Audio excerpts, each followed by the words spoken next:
ہر پکارنے والے کی پکار، ہر دعا کرنے والے کی دعا کو سنتا ہوں، قبول کرتا ہوں، جواب دیتا ہوں جہاں کہیں بھی مجھے پکارے. اذا دعان،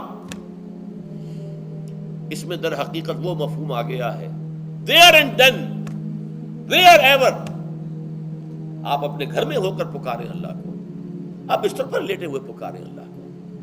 الذین یذکرون اللہ قیاما وقعودا وعلی جنوبہم. ہاں ٹھیک ہے، بعض مقامات بعض اوقات قبول دعا کے لیے زیادہ سازگار ہے.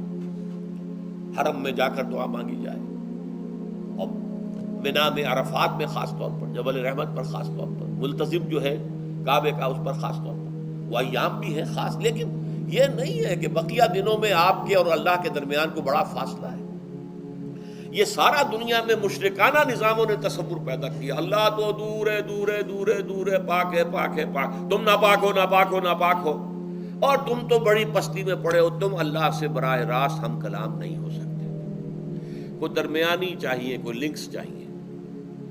کوئی پجاری ہوگا، کوئی پروہت ہوگا، کوئی پنڈت ہوگا، کوئی پیر ہوگا، کوئی پادری ہوگا، کوئی پوپ ہوگا، اس کے ذریعے سے تم اللہ سے ہم کلام ہو، خود نہیں. اور جب ذریعے بیچ میں آ گئے تو ان کی مٹھی گرم کرو، ان کی چاپلوسی کرو، ان کو بھی جو ہے چادریں چڑھاؤ، ان کو نذرانے پیش کرو.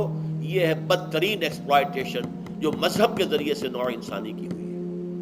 یہ دو ایکسپلائٹیشن دنیا میں ہوئی ہے تاریخ انسانی میں. ایک بادشاہوں کی طرف سے، خراج دو ہمیں، محنت تم کرو گے کھیت میں، آدھا حصہ ہمارے پاس آئے گا، ہم عیش کریں گے، ہم سٹینڈنگ آرمیز رکھیں گے تاکہ ذرا تم بغاوت کرو تو تمہارا سر کچل دیا جائے. یہ ایکسپلائٹیشن بدترین. مانگنے والا گدھا ہے، صدقہ مانگے یا خراج. دوسری طرف ہم بادشاہ ہیں، ہم چندر بنسی سورج بنسی خاندان ہیں، ہم راجپوت ہیں، حکومت کرنا ہمارا حق ہے. اور یہ پنڈت پروہت جو ہے وہ بھی کہیں گے کہ ٹھیک ہے، نصف لی و نصف لک وہذا قوم جاہلون. یہ عوام جو ہے ان کا خون چوسو، ہمیں یہ نذرانے پیش کریں، بتوں کو آ کے چڑھاوے چڑھائیں اور تمہیں خراج دیں اور ٹیکس دیں. They are to be exploited. Exploit ہو رہا. اسلام نے آ کر دونوں کا خاتمہ کیا. کوئی ملوکیت نہیں. زکوٰۃ ہے تو غربا کے لیے، بادشاہ کے لیے نہیں ہے. یہ تو غربا کے لیے، لہذا کوئی ٹیکس نہیں. نمبر دو، اللہ سے ہم کلام ہونے کے لیے کسی دربان، کسی جو ہے پہرے دار کی مٹھی گرم کرنے کی ضرورت نہیں. جب چاہو ہم کلام ہو جاؤ. دل کے آئینے میں ہے تصویر یار، جب ذرا گردن جھکائی دیکھ لی. یہ تو تم ہماری طرف متوجہ نہیں ہوتے، ہم تو ہر وقت کہتے ہیں، ہر شب کو آخری لمحات جو ہیں، آخری جو گھنٹے ہیں رات کے، سمائے دنیا تک ہم نزول فرما لیتے ہیں تمہارے لیے. اور پکارنے والا پکارتا ہے، حل من مستغفر فاغفر له. ہے کوئی استغفار کرنے والا کہ میں اسے بخش دوں؟ حل من سائل فاعطیہ. ہے کوئی مانگنے والا کہ میں اسے عطا کروں؟ تم ہی سوئے رہتے ہو، الٹا غفیر رہتے ہو، تمہیں ہماری طرف توجہ نہیں ہے.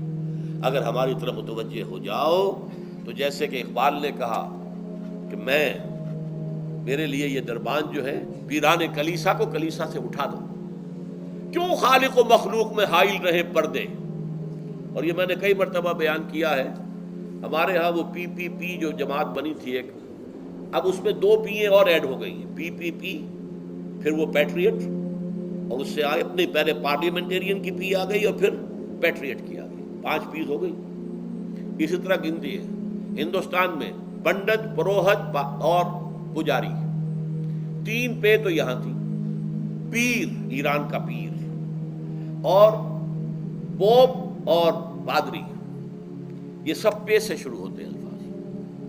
اور یہ سب در حقیقت جو ہے شروع ہونے والے الفاظ، یہ در حقیقت انسانوں کی بدترین ایکسپلائٹیشن کا ذریعہ ہے. وَإِذَا سَأَلَكَ عِبَادِي عَنِّي فَإِنِّي قَرِيبٌ أُجِيبُ دَعْوَةَ الدَّاعِ إِذَا دَعَانِ فَلْيَسْتَجِيبُوا لِي. ہاں ایک تقاضا ہے، لیکن اس سے پہلے یہ بات سمجھ لیجئے، میں اس آیت کو میگنا کارٹا جسے کہا جاتا ہے حقوق انسانی کا سب سے بڑا چارٹر، میں اس سے کہیں بڑا چارٹر قرار دیتا ہوں کہ اللہ کہتا ہے مجھ سے ہم کلام ہونے کے لیے کسی واسطے کی، کسی وسیلے کی کوئی حاجت نہیں. جب چاہو مجھ سے ہم کلام ہو جائے. ہاں ایک شرط ہے، فَلْيَسْتَجِيبُوا لِي، چاہیے کہ وہ میری بات بھی قبول کریں، میرے احکام کو تسلیم کریں، میرے فرامین کان سے کھول کر سنیں، ان پر دل سے عمل کریں. فَلْيَسْتَجِيبُوا لِي، یہ ون وے ٹریفک نہیں ہوگا کہ ہم تمہاری دعائیں قبول کریں اور تم ہماری باتوں سے پہلو تو ہی کرو، سنی انسنی کر دو. یہ نہیں ہوگا. یہ ایک ٹو وے تعلق ہے جسے آج کل کہا جاتا ہے بائی لیٹرل تعلق ہے. بائی لیٹرل تعلق ہے اللہ اور بندے کے درمیان. بندہ توبہ کرتا ہے معاصی سے، اللہ تعالیٰ بھی اس کے لیے بھی لفظ تواب ہے، وہ بھی اپنی رحمت کے ساتھ دوبارہ متوجہ ہو جاتا ہے. تم اللہ کو یاد کرو، فاذکرونی اذکرکم، مجھے یاد رکھو میں تمہیں یاد رکھوں. ان تنصروا اللہ ینصرکم، اگر تم اللہ کی مدد کرو گے اللہ تمہاری مدد کرے گا. یہ ہے دو طرفہ معاملہ. اسی طریقے سے تم چاہتے ہو کہ میں تمہاری دعائیں قبول کروں، مجیب دعوت الداعی اذا دعان، میں ہر پکارنے والے کی پکار کو سنتا ہوں جب اور جہاں، ویئر اینڈ وین وہ مجھے پکارے. لیکن لازم ہے فلیستجیبوا لی، وہ بھی میرا کہنا مانے، میرے فرامین کو کھلے کانوں سنے اور تہہ دل سے اس پر عمل کرے. ولیؤمنوا بی، اور مجھ پر ایمان پختہ رکھے، یقین اس کے ساتھ مجھے پکارے. لعلہم یرشدون، اب یہ سب سے بڑا لفظ آ گیا تاکہ انہیں رشد حاصل ہو جائے. رشد، فوز، فلاح، رشد، یہ کئی الفاظ ہیں. فوز فائز، فلاح مفلحون، رشد راشدون. اور یہ لفظ استعمال ہوا صحابہ کرام کے لیے سورہ حجرات میں، اولئک ھم الراشدون.